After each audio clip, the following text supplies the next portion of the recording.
Gracias por continuar en la sintonía de a las 8:45. Acá en este espacio hemos dialogado y analizado en varias oportunidades las deficiencias del sistema penitenciario. Los últimos días dan mucho todavía más de qué hablar. Se ha abordado en esta semana el tema de la creación del centro de detención número 17, mejor conocido como Mariscal Zavala. La inconformidad ciudadana con esto que ha sido considerados privilegios para el expresidente Otto Pérez Molina y ex vicepresidente Roxana Valdetti, un problema en el preventivo de la zona 18, justamente el día en que el acuerdo gubernativo que crea el centro de detención es presentado. Seguimos sin resolver el problema de las señales, del bloqueo de las señales de celular en los centros carcelarios. En fin, estos problemas persisten y vamos a tratar de ver en dónde están las soluciones y qué se puede sugerir a las próximas autoridades para que esta historia no vuelva a repetirse. Nos acompañan esta noche para abordar este tema a Lorena Escobar, quien es analista de ACIES, y también a Carlos Menocal, ex ministro de Gobernación. A ambos bienvenidos. Buenas noches. Gustavo abre este segundo señalamiento. Hablemos un poquito del estudio. Es decir, ¿hay algunas propuestas concretas, viables, que puedan aplicarse para mejorar la situación del sistema penitenciario en Guatemala? Sí, todas las propuestas, al menos creemos que son viables. El estudio parte de la doctrina y la teoría y trata de hacer un contraste con la situación actual de Guatemala. Y al final hace algunas acotaciones como posibles soluciones a este problema. ¿Por ejemplo? Tratar el hacinamiento, instalaciones mejores, que el hacinamiento tiene una serie de implicaciones para el sistema penitenciario. En un ambiente hostil lo que se genera es más criminalidad, no se lleva a cabo la readaptación social del reo, y entonces el manejo y el gobierno también de los centros penitenciarios debe de pasar a manos de autoridades. Hoy por hoy todavía siguen administrando, no en la administración formal, sino administrando internamente los reos. Entonces, pero convertir los cuarteles militares en cárceles, ¿resuelve el problema del hacinamiento? ¿Vamos a ir por la vía correcta? No, eso es un paliativo. O sea, ante esta situación, un pendiente, una situación postergada por varios gobiernos que no ha sido atendida como debe ser por las carencias o diferentes motivos, se busca un paliativo. Debería de ser temporal, que alivia de alguna forma nada más la situación de algunas personas que tienen situaciones especiales, caso de autoridades que están ahorita siendo sometidas a procesos, o personas que tienen un perfil de alto riesgo para fugarse o por su situación o los delitos que han cometido. Para esas nada más, pero no resuelve el problema en sí. Solo es un Ahora, Carlos, en el caso de la manera como se distribuyen los internos en el sistema penitenciario, vemos que hay prácticamente como primera clase, business class y clase económica. Eso tiene una deficiencia que es producto del sistema de seguridad y justicia. El sistema penitenciario no decide hacia dónde va el privado de libertad, sino es el juez. Y el juez es el que ordena el traslado para A o B centro penitenciario. Dentro del sistema, yo coincido con el análisis de ACIES y es evidente que es un análisis integral. Y evidentemente sí hay que trasladar la gestión del poder de la dirección y de la administración hacia la autoridad. Esto no se ha logrado. ¿Quién tiene la autoridad actualmente dentro del sistema penitenciario después de las... No me refiero a la formal propiamente. ¿Quién tiene la autoridad real? Después de las puertas donde terminan los guardias de presidios, hay autoridades internas de los propios privados de libertad. Esto, lógicamente, permite ciertos niveles de convivencia dentro de los privados de libertad y, evidentemente, aún faltan recursos humanos para poder trasladar esta autoridad hacia la dirección central del sistema penitenciario. Pero el tema de presidios es un dilema de muchas cabezas. Uno es el tema de los traslados de los privados de libertad de personas que no tienen un proceso judicial efectivo y pronto. Más del 48% de privados de libertad están bajo ese régimen sin que sus procesos de prisión preventiva, sin que avancen sus sistemas judiciales. el 24% de estos privados de libertad ya puede tener, digamos, un avance importante en la parte procesal porque están próximos a ser liberados bajo regímenes de conducta o reinserción social. Sin embargo, como son tan dispersos y están en todas las prisiones del país, difícilmente el sistema de justicia puede hacerlo. 3, hay una mezcla entre privados de libertad de distinto orden, de distintas personalidades que cometen delitos de alto y bajo impacto, y definitivamente el otro dilema es que el recurso es insuficiente. Son 516 millones de quetzales que podrían ser asignados en el presupuesto de 2016, cuyo 80% de ese presupuesto está destinado a funcionamiento. No solo es a alimentos de privados de libertad, sino es a funcionamiento. En ese sentido, el sistema penitenciario termina siendo la cenicienta del Ministerio de Gobernación, porque la mayoría de estos recursos, de los 4.000 millones de quetzales del Ministerio de Gobernación, son asignados a la Policía Nacional Civil. Ahora, hay algunas cuestiones que necesitan, lógicamente, recursos para poderse dar, tal vez la mayor parte de ellas, pero ¿por qué es que tampoco se adoptan medidas específicas, por ejemplo, para las personas que están retenidas por faltas? Hay algunos países en donde tratan de evacuar a estas personas para descongestionar las cárceles, digamos, aliviar y aquí se un poco está penalizando casi todo. De hacinamiento, y aquí se penaliza casi todo. Esto no necesitaría forzosamente de contar con una partida presupuestaria para resolver este tipo de problemas, y como este posiblemente otros. Es que, como lo decía el señor Menocal, la mora judicial tiene un efecto obviamente en la cantidad de personas que guardan prisión. Y en eso también tiene parte, aquí vemos un enlace entre el sistema de justicia y el sistema de seguridad. Si el juez no confía en la situación de las fronteras, la porosidad, ¿cómo se puede asegurar la permanencia de la persona que está siendo acusada de un delito en un juzgado? Entonces, es un círculo vicioso en donde el juez se ve obligado a veces o por práctica tribunalística, entonces, a dictar un auto de prisión. Y entonces ahí queda. Las faltas igual. Y el problema es que cuando hablamos de que no, otro de los retos que presenta el sistema penitenciario es que no hay una clasificación como lo mencionaba antes, y entonces el guatemalteco, por ejemplo, todos los días se maneja.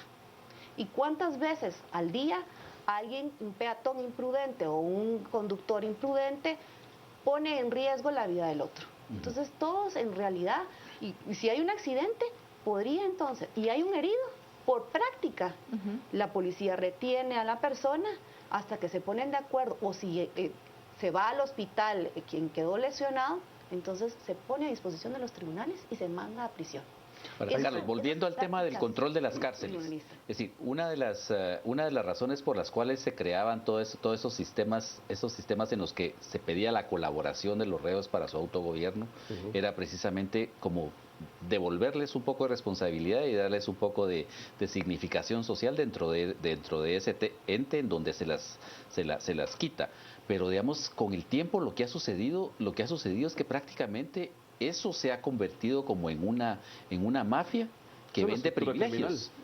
De hecho, es una estructura criminal que tiene todos los beneficios a su favor, todas las características a su favor. El hacinamiento, el tema de clases sociales dentro del sistema penitenciario, hay explotación laboral dentro del sistema penitenciario. Uno de los casos fuertes es el del señor Bayro Lima, que explotaba a los privados de libertad de Pavoncito. Hay las condiciones de ausencia fuerte, expansiva de los guardias privados, de los guardias de presidios.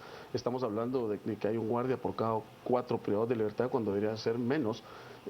2, el guardia de presidios es el que menos salario recibe dentro de la estructura del Ministerio de Gobernación, que recibe más o menos como 3.200 quetzales. Y la relación que tiene con el privado de libertad es muy personal, no es una relación de controles tecnológicos, no es, las prisiones de Guatemala no son como las vemos en las películas al estilo Estados Unidos. Y las otras condiciones es que si hay privados de libertad muy empoderados dentro de la lógica criminal. Bayro Lima es uno de los 30 empoderados dentro del sistema penitenciario que permiten esas condiciones de criminalidad interna y criminalidades afuera.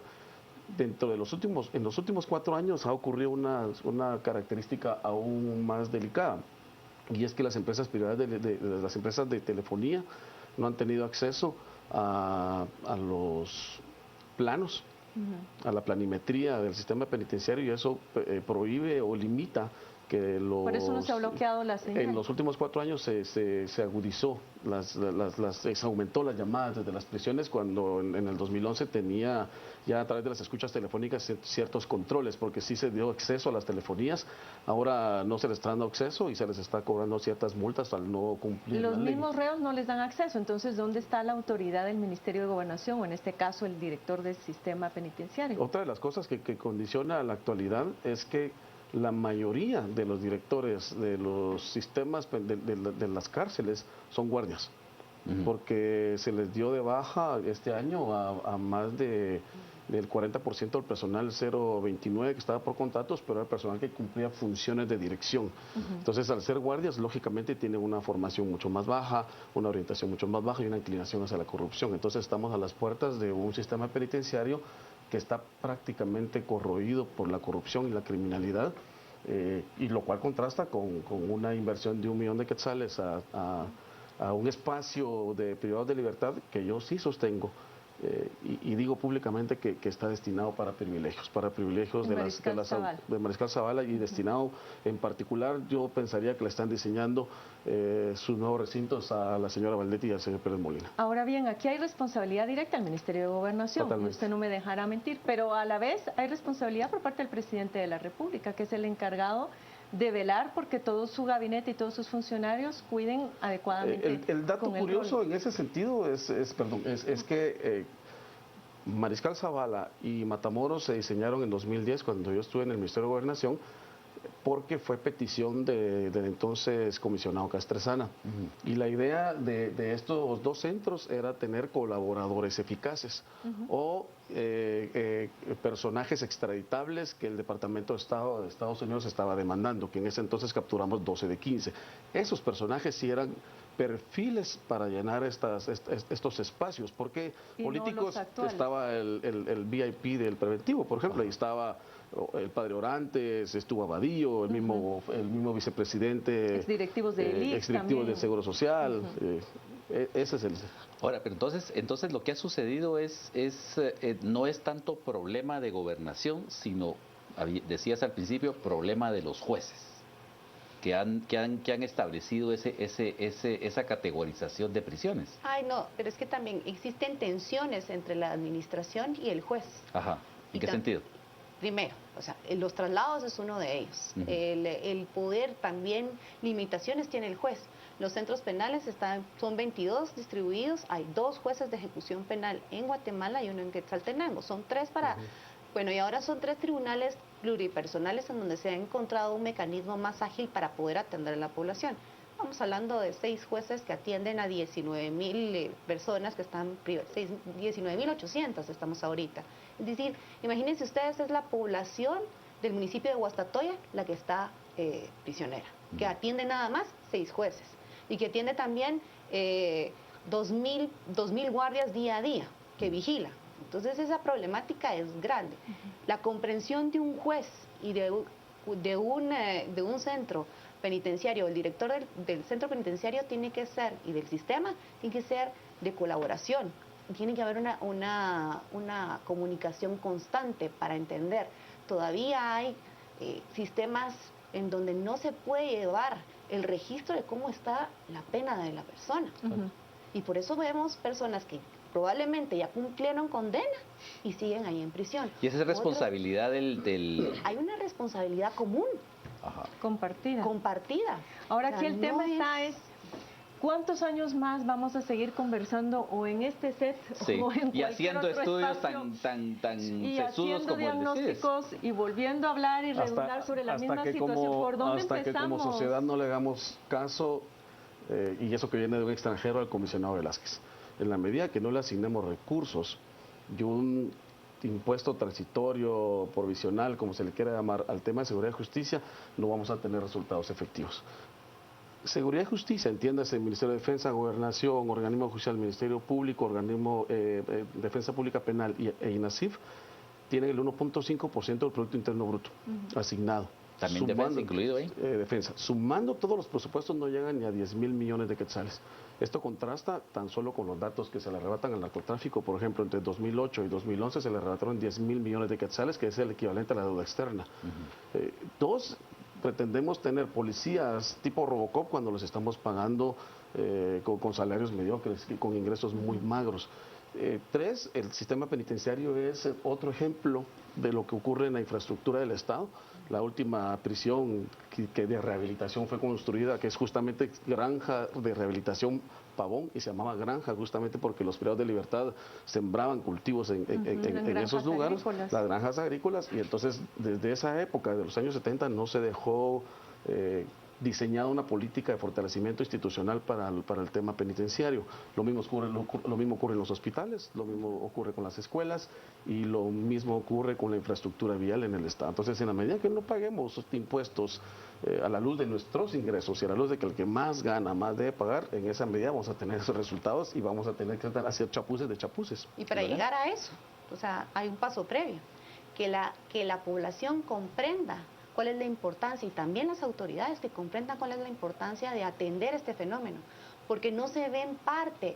Hay gente que cree que es mejor hacer de los centros penitenciarios chiribisco, prenderle fuego y ya estuvo. Y como ha pasado en Honduras. Y lo piden y lo claman, y no comprenden que no se rompe el ciclo de la violencia ahí. Si esta persona que delinquió, procede de una sociedad inequitativa, es producto de la misma sociedad. Si no se le atiende y va a regresar del origen, va a volver a cometer lo mismo y puede ser víctima cualquier ciudadano. Hasta que la sociedad no pasemos de la venganza, de esa sed de venganza, porque así es, fuimos víctimas en algún momento de algún dato delincuencial o algún hecho delincuencial, no vamos a llevar a entender que la rehabilitación también nos beneficia como sociedad, que el hacinamiento, mejor dicho, el tener a todos los prisioneros sí es parte del bien común, es resguardar a la sociedad del crimen, pero romper ese ciclo requiere también una readaptación. Y entonces, como la sociedad no lo ve así como prioritario, los políticos tampoco lo ven. Ni siquiera como prioritario, sino que las cárceles son como el lugar, el desagüe a donde va a parar todo, de lo cual ya no queremos ver, ya no queremos saber. Pero eso va a regresar a nuestras casas, va a regresar a nuestras comunidades. Somos una sociedad que ignora el periodo de libertad y somos una sociedad que ha formado estas características de la criminalidad. Y muy vengativa al final de cuentas, porque también lo que vemos en muchos de los discursos de los políticos es la pena de muerte como la solución última, como la solución total. Yo sí creo que la parte radical y el derecho penal del enemigo no funciona en el país. Primero, coincido con lo que decía en cuanto al tema de inequidad. En la medida que tengas inequidad, falta de oportunidad, marginación, exclusión social, no tengas oportunidad, no tengas educación, salud integral, desarrollo, recreación, en esa medida vas a tener a 70% de la población joven y de la población guatemalteca que es joven en esas condiciones. Y entonces, aunque ejecutes a alguien bajo la lógica de la pena de muerte, vas a tener un ejército completo de jóvenes que están creciendo en esas condiciones. Se multiplican el tema es combate a la inequidad, abordaje para el tema de oportunidades, educación, salud, el tema del desarrollo humano integral. Y en ese sentido también a los privados de libertad hay que atenderlos desde esa lógica. Si se criminaliza a toda la sociedad en ese sentido, entonces tendríamos prácticamente a todos en los sistemas. En última instancia, no solamente necesitamos el impuesto temporal del que hablaba Iván Velázquez, sino también una política de inversión social que permita es un abordaje integral. Pero mientras eso se da, porque a veces cuando uno le dicen este problema es estructural o este problema necesita un abordaje integral, es como perder uno completamente la esperanza y saber que van a pasar otros 100 años en la misma situación. ¿Qué otro tipo de medidas paliativas en lo que lograra llegarse a un acuerdo sobre este impuesto extraordinario a la seguridad y la justicia podrían implementarse para empezar a desatar este nuevo problema? Ya existe una política y para empezar ha tenido críticas por todos lados, pero es un principio y entonces bajo esta política podría hacerse ya las planificaciones y la implementación y medir. Que la política se implementa, después hay indicadores de medición de avances para poder ajustar la política a los planes y a los objetivos trazados. Planificar es lo que se necesita, ese es el primer paso, y que es con qué recursos se tiene, una planificación real, ¿verdad? Tenemos tantos efectivos, tenemos la capacidad para mejorar a tal grupo, vamos a ver cómo mejoramos la capacitación y la formación de los guardias del sistema penitenciario, vamos a vigilar mejor su desempeño, vamos a tratar de, tal vez por sectores, clasificarlos. Hay una serie de, la planificación paulatina y avanzada permite. Yo le agregaría algunas soluciones que pueden ser abordadas y que estos tanques de pensamiento como así han propuesto. Uno, se puede concentrar o trasladar a una prisión a los privados de libertad que están próximos por salir por distintos regímenes. Ahí estamos hablando de un buen porcentaje de privados de libertad. Dos, bueno, ahí tendría que articular el sistema de defensa pública penal, el sistema de justicia y la parte ejecutiva, que es presidios. La otra, se puede trabajar con aquellos privados de libertad que tienen delitos menores, pero que cometen delitos menores, pero como viven en esa marginalidad, en esa exclusión, en esa pobreza, no tienen 1,000 quetzales para pagar la medida sustitutiva. Entonces pasan 2 años y salen mucho más delincuentes de lo que entraron. Entonces hay fórmulas a nivel internacional en donde el Estado ha subsidiado, digamos, esta parte de la medida sustitutiva y entonces descongestiona el sistema penitenciario.